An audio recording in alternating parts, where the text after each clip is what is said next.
Ya, shalom semuanya. Kembali kita dalam pembahasan Torah bagian ke-49. Parasat Kitafo, datang ke Eretz.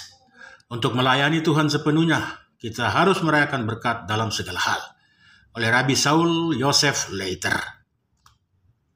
Parasat Kitafo dimulai dengan ayat Vehaya Kitafo el haaret aser hasem Elohecha noten lecha Nahala firista veyastafta bah.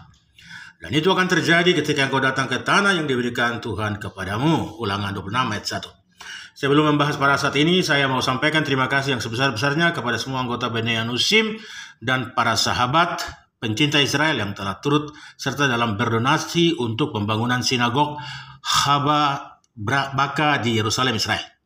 Percayalah bahwa sekalipun saat ini kita berada jauh dari Eretz, tapi secara spiritual yang sama kita sudah mendatangi Eretz, apalagi nanti setelah sinagog Habat Baka berdiri di Eretz, nama kita akan dicantumkan di bagian gold leaf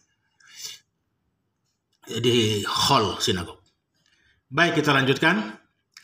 Midras menyatakan bahwa kata Ibrani untuk dan itu akan terjadi, yaitu vehaya, selalu menunjukkan sukacita.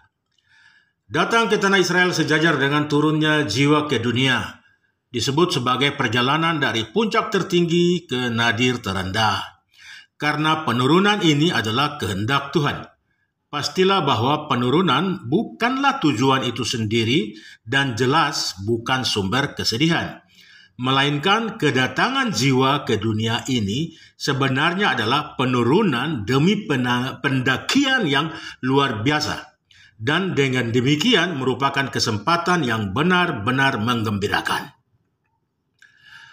Ayat Ulangan 26 ayat 11 katakan, dan kamu akan bersuka cita dalam semua kebaikan yang diberikan Tuhan kepadamu. Rabbi Moshe Leib dari Sasov menjelaskan bahwa sukacita sejati berasal dari kebaikan yang diberikan Tuhan kepada kita sebagai hasil dari kerja keras kita sendiri, sebagai lawan dari apa yang orang lain wariskan kepada kita tanpa biaya. Satu ukuran dari Tuhan lebih baik daripada 10 ukuran dari orang lain. Setelah itu kita diberitahu bahwa kita akan dihukum karena kamu tidak melayani Tuhan dengan senang hati dan gembira. Ulangan 28 ayat 47. Mengapa ada hukuman seberat itu? Seperti kelaparan dan kehancuran karena benar-benar melayani Tuhan hanya tanpa sukacita.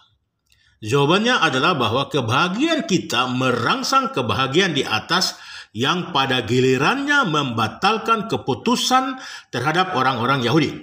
Oleh karena itu, orang yang melayani Tuhan karena sukacita akan menghilangkan hukuman atas dosa-dosanya. Sedangkan orang yang tidak memiliki sukacita tidak berdaya terhadap pembalasan. Intinya, jangan khawatir. Berbahagialah. Rabbi Yechiel Meir dari Gustinin mengatakan bahwa di antara kutukan tidak disebutkan dosa tertentu yang membuat kita dihukum kecuali satu, kesedihan. Dari sini kita belajar bahwa kesedihan adalah dosa terbesar dari semuanya. Alter Rebbe sendiri yang selalu membaca Taurat di sinagognya, suatu saat atau pada suatu tahun dia keluar kota untuk sabat pada Parasat Kitafo, sehingga orang lain yang menggantikannya membaca Taurat di sinagog Alter Rebbe. Kemudian putra Rebbe yang kemudian akan menjadi Lubavitcher Rebbe kedua, pada saat itu masih di bawah usia bar mitzvah. Ketika dia mendengar kutukan dibacakan oleh pembaca pengganti, dia menjadi sangat putus asa dan patah hati. Mereka ragu apakah dia bisa berpuasa nanti pada saat di Yom Kippur. Kemudian dia ditanya, tetapi setiap tahun engkau mendengar bagian ini dibaca. Apa yang berbeda dengan tahun ini? Anak laki-laki itu menjawab, ketika ayah yang membaca, kita semua tidak mendengar itu sebagai kutukan. Rabbi Tzvi Hirsch HaKohen kan membandingkan kutukan yang dimaksudkan dari Bileam yang jahat dengan yang dikatakan oleh Mose.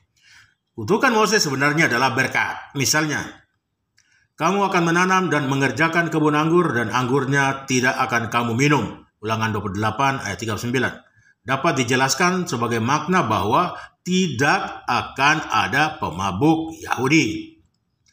Dan kamu akan makan daging anak-anakmu laki-laki dan perempuan. Ulangan 28 ayat 53. Dapat diartikan bahwa orang-orang Yahudi akan mengajarkan hukum kasrut kepada anak-anak mereka, dan karena itu akan diizinkan untuk makan dari daging yang dimasak di dapur mereka.